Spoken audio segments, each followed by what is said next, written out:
Are you starting to plan for 2024 and you don't know really where to start or how to put together a fundraising plan? Don't worry, I've got you covered. The first thing I want you to do is to download my assessment and fundraising plan activity, and this will guide you along the whole process. I'm gonna walk through my 4 different phases that I take all my custom fundraising plans and really all my clients through in order to produce a fundraising plan for the year. The first phase is assess. So I want you to pull out that plan that I just sent you, make sure it's downloaded. You can have it on Excel or Google Docs, whatever you're familiar with. And the first step is going to be filling out the individual giving assessment plan, the financials, and then last year's fundraising activities. Gathering all this data might take a little bit of time, but I promise you it's absolutely worth it. Grab your board members, grab anybody on your fundraising team, anyone that supports you with your fundraising activities, and make it fun. Go to a coffee shop, wherever it might be, to start gathering this data, because I promise it's going to really help for next year. So the next phase is clarify. I want you now on a separate piece of paper in this document to write down all the tasks that fill your day and how many hours you work on that task, whether that's in a given day or a given week or month. And that way we're really going to see on what is serving you and not serving you.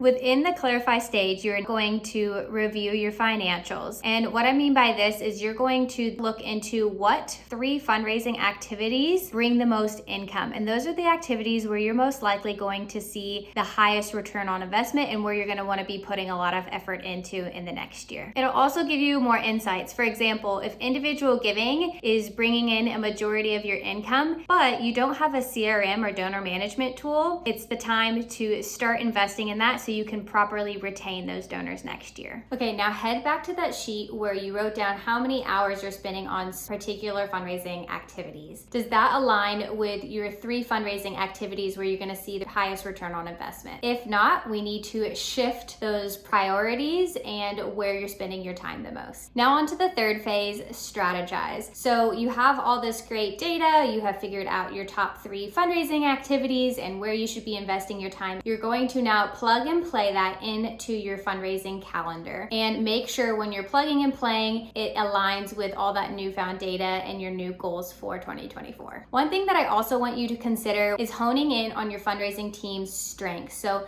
making sure that those strengths are well played out throughout the year. Okay, congratulations. You have made it to the 4th phase, implementation. So it is now time to implement this awesome fundraising plan that you have in place for next year. And now that you have a great plan ahead, you can fundraise with confidence. Are you looking for a little bit of more in-depth support? My custom fundraising plan is here to support you with all of these 4 phases. Over a period of 3 months, we really get to dive into what's working, what's not working, how to hone in on your team's strengths. We have donor calls to hear donor feedback. We then create a fundraising plan specific and custom to your organization with international and global aspects in mind. And finally, during that implement stage, I am there for an additional 2 months where I help you actually implement and carry out that plan through one-on-one weekly coaching sessions. Interested in learning more? Click the link in my bio.